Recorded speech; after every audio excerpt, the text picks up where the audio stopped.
itu karena tenaga yang kita gunakan itu tidak sebanyak kita datang ke toko offline yang kadang kita hanya membeli satu barang saja. Di online store ini kita dapat banyak pilihan apa yang akan kita beli atau yang kita butuhkan.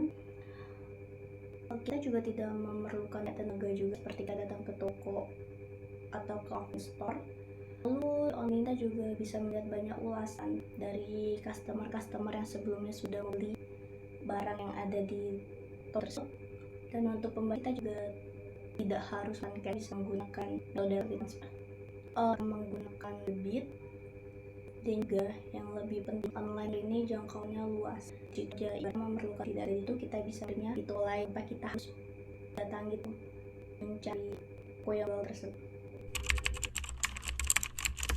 Strategi yang bisa kita gunakan yaitu yang pertama kita mengenali pelanggan seperti apa, lalu kita bentuk jaringan ke mereka supaya kita bisa memahami, kita bisa mengetahui apa yang mereka butuhkan. Lalu kita harus pintar menyusun strategi yang efektif, dapat dimengerti dengan semua orang, memberikan inovasi-inovasi tentang barang apa yang akan kita jual dan barang yang banyak dibutuhkan oleh masyarakat. Lalu layanan kita terhadap pelanggan itu kita harus bisa memberikan lebih. Contohnya sebelumnya kan kita memberi layanan ini bisa dibilang agak kurang. Kita harus bisa memperhatikan layanan apa sih yang harusnya kita beri ke mereka biar mereka puas gitu dengan pelayanan toko kita yang sekarang, supaya mereka memberi kita bintang 5. Apalagi kan kalau di online store ini kan bintang 5 sangat berpengaruh ya untuk bisa dilihat alasannya oleh customer lain. Kadang kan kayak kita ngelihat bintang 3 kan pasti mikirnya oh toko ini tidak bagus karena ulasannya juga seperti itu, ratingnya buruk. Jadi yang paling penting itu pelayanan kita, bagaimana kita cara melayaninya. Untuk database itu biasanya nama lengkap, lalu alamatnya si customer, kemudian alamat perusahaan dia bekerja, lalu riwayat obrolan atau pembicaraan. Dan database sangat penting karena itu dalam menunjukkan potensi besar. Lalu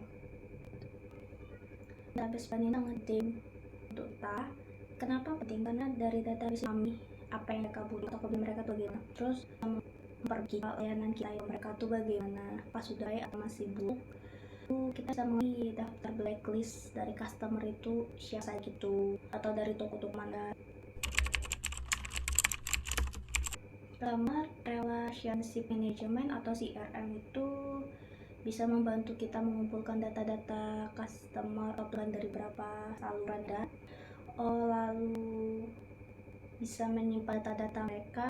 Misalnya kita punya data-data dari satu pelanggan, kita bisa menemukan dari situ. CRM ini beri tentang strategi, terus teknologi yang bisa digunakan, dan ini bisa membantu kita lebih efektif lagi sih dalam menggunakan online store tersebut.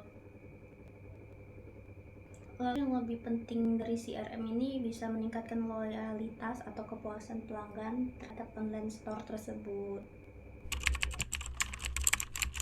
Untuk mengetahui produk apa aja yang cocok oleh konsumen dan produk apa aja sih yang cocok dengan konsumen tersebut, kita juga bisa mengetahuinya melalui teknologi, karena kita bisa mencari tahu untuk memanfaatkan teknologi yang sekarang.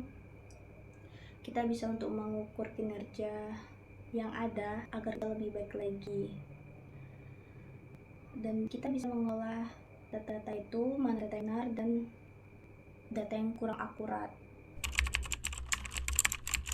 Nah, agar situs kita bisa dijangkau oleh jangkauan luas, kita bisa memanfaatkan yang pertama sosial media. Dari sosial media ini kita bisa membuat agar online store kita diketahui oleh banyak. Yang kedua, kita bisa melakukan berkualitas nih, tapi tetap menggunakan barang-barang yang kita jual online store kita. ketiga, kita bisa collab dengan influencer atau selebgram. Kan banyak nih sekarang yang pakai selebgram untuk mempromosikan barang-barang apa aja yang kita jual. Lalu kita harus aktif di komunitas bisnis mana aja. Kita bisa mengikuti banyak komunitas bisnis agar kita bisa menambah lagi jangkauan untuk kita membaikin bagaimana sih di bisnis kita ini, apakah ada yang bisa ditambah, kita bisa perbaikinya lagi.